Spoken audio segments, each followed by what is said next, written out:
I gladly yield to Senator Whitmire. Senator Uresti, thank you for your courageous presentation. And I think we need to slow down and make certain that the members have an opportunity, respectfully, not make a political vote.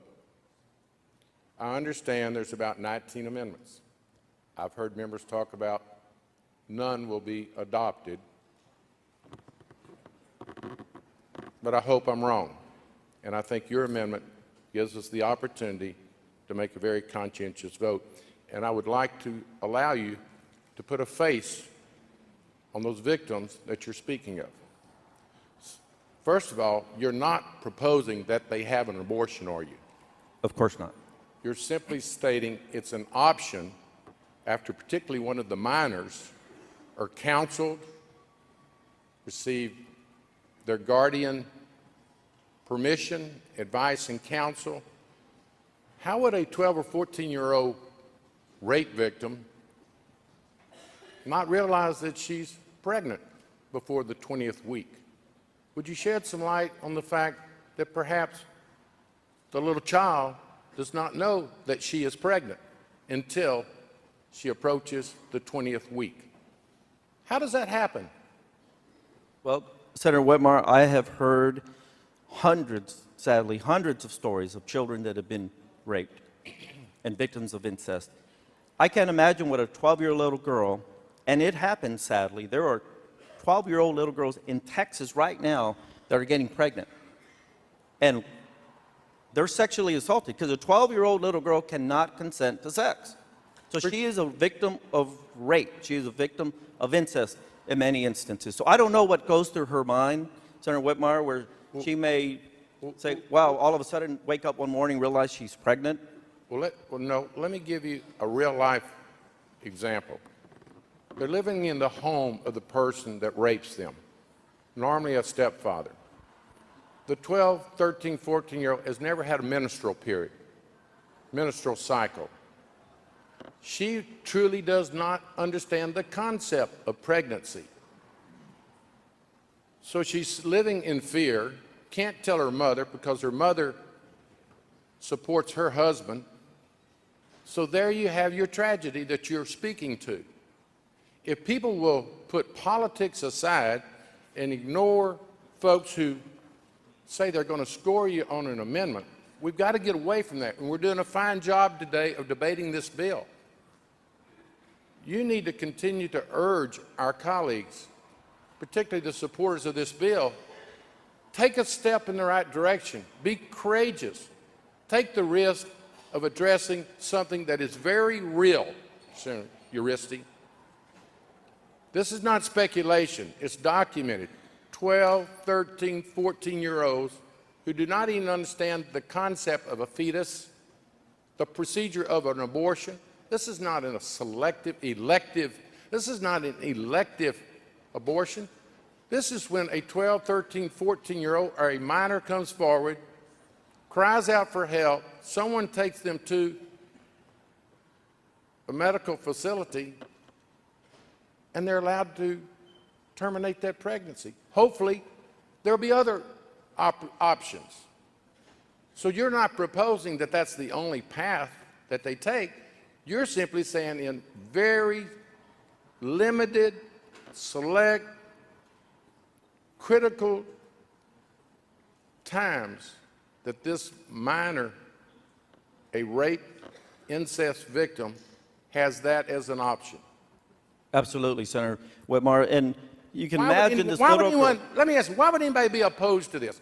What is the logic, whether it be politics, morals, or other considerations that would have someone oppose your amendment? I don't understand, Senator Whitmire, because again, last session, this was one of the changes that I insisted on in having put into the sonogram bill before I could support that bill, which I did and ultimately voted for it, and it was acceptable. And so I don't understand why it could be acceptable then and not now. But part of the reason, and it goes to the comments I made earlier about, well, they've had 5 months to decide. But again, if you're a 12, 13-year-old little girl that's been raped by your dad or your uncle or the neighbor, most likely he's threatening her and he's telling her, if you say a word to anybody, I will kill you, I will kill your mother, I will kill your Uresti- sister. So she's trying to hide it, perhaps. Maybe she's You wearing don't a even sweater. know oftentimes. It's not a matter of someone saying she has an opportunity to make that decision. She's ignorant of the fact. Oftentimes low IQ. Largely just being a baby, a minor herself.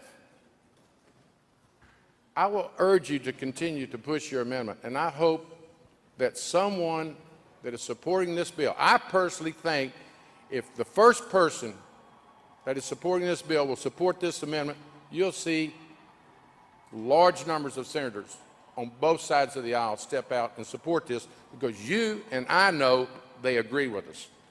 Thank you, And Senator. do it for the minors that are in these desperate situations. Thank you for your amendment. Thank you, Senator Whitmer. Senator Garcia, for what purpose do you rise? I'd like to ask the author of the amendment a couple of questions. Will Senator Uresti yield? I yield, Mr. President.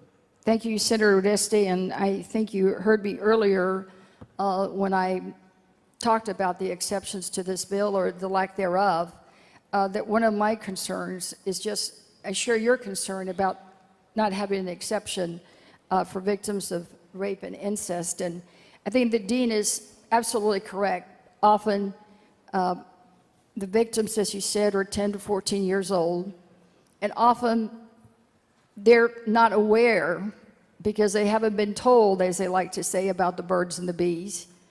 And sometimes even their parents think that maybe it's just some weight gain and don't realize what has really happened. I can tell you that my first job was with the state of Texas as a welfare worker. And often we saw this happen. And often we saw that the cases of incest were very, very real. And unfortunately, some things have not changed. So can you tell me of the 19,011 victims that you talked about how many of those might result in pregnancies? Well, sadly, notwithstanding their age, and I've heard stories of little girls in San Antonio that were 11 years old that were raped and became pregnant.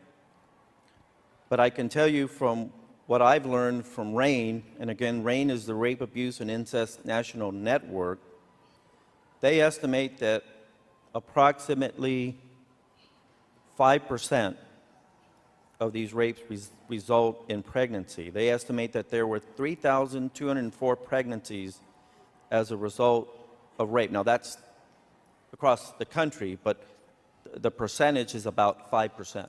So if we did the 5% math on the 19,000 here in Texas, that still would be quite a great number, probably maybe even more than most average Texans think. So you talked earlier about the psychological, emotional depression that results as when you're a victim of rape and incest. I mean, what does that really do to the child, and does the state of Texas provide any assistance to that child? Well, I can only imagine what it would do to a young girl, any woman that's been raped psychologically. And I think that's why as you heard in my comments, sometimes it takes them a year to report it, sometimes it takes 5 years, sometimes they never do for a myriad of reasons. They choose not to. We can imagine why they choose not to. With regard to the issue of the emotional trauma, the psychological trauma, I can tell you that the state does some things to assist victims of these crimes, these violent crimes, as we do with many others crimes, and that's assuming they make a report to law enforcement. So there's a big if there, that if they do report it to law enforcement, they could be eligible for money from the Crime Victims Compensation Fund that could help treat or deal with any medical bills they might incur, et cetera. And I believe there's a cap of $50,000. So is there any other thing that we do to help the mother or the victim here in the state of Texas? Well, all I'm aware of, again, is that, which I think is a good start. Obviously, Texas can do a lot more, and we should. If I suppose these children might qualify for Medicaid, perhaps, and seek treatment through Medicaid. Right. So you practice law, right? Yes, ma'am. And have you seen some of these cases go through the courts and what a stress and strain that is, not only on the victim, but also the families? Oh, it's traumatic, and I don't deal with it so much as an attorney, but I deal with it in my position here as a state senator and dealing with the issues of child abuse and neglect over the last decade. I have heard stories that will break your heart, members. I've heard stories of here in Texas of 3-month-old little girls, 3 months, being sexually assaulted. And it doesn't register. It's not logical. It's hard to fathom, but it's reality. I hate to talk about it. It breaks my heart talking about those stories. So that's But why. we have to talk about those stories. Well, that's why I'm standing up with you on this amendment to first thank you for doing this, because to me, not having an exception in this bill for the instances of rape or incest is just a huge tragedy. As you mentioned, even in the Congress and the House of Representatives, the Republican GOP-controlled House quietly inserted an amendment to their bill that did pass. So it amazes me that anyone here, like you said, can't think and can't look at their own heart and see that this exception is desperately needed in this bill. So thank you so much for doing that. Thank you, I Senator stand with Garcia. you.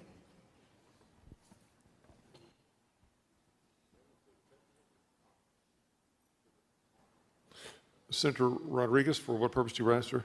Thank you, Mr. President. To ask the author of the amendment some questions.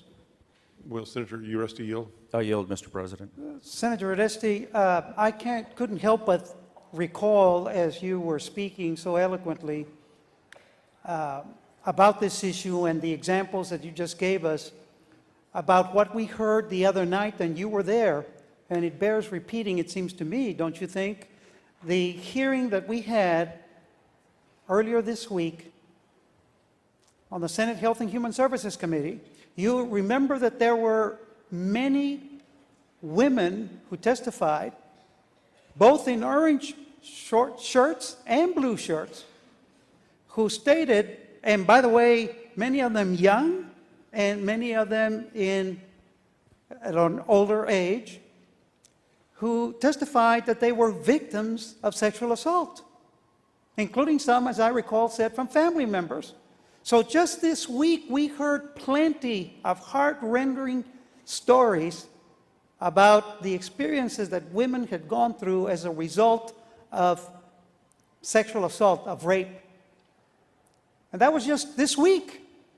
So your amendment is very much in line to address some of the concerns that were raised on both sides of the issue. And what struck me, as I remarked later to my wife on the phone, was how many women had come before the committee on both sides of the issue and testified about them having been victims of rape. And so your amendment is well taken, and I assume that that's one of the reasons why you're also proposing the amendment today and why we should support it. It is, and thank you, Senator Rodriguez. And again, as Dean Whitmire pointed out, it doesn't require them to get an abortion. It may be that those young ladies, those women, choose to carry that baby. They choose to have that baby. That's very possible. All I'm saying is let's give them a few more weeks, 4 weeks, which is the law now, if you're a victim of rape or incest, to make that very, very, very difficult decision. That's all this amendment does. Well, thank you, Senator Uresti. I will support your amendment. Thank you, Senator Rodriguez.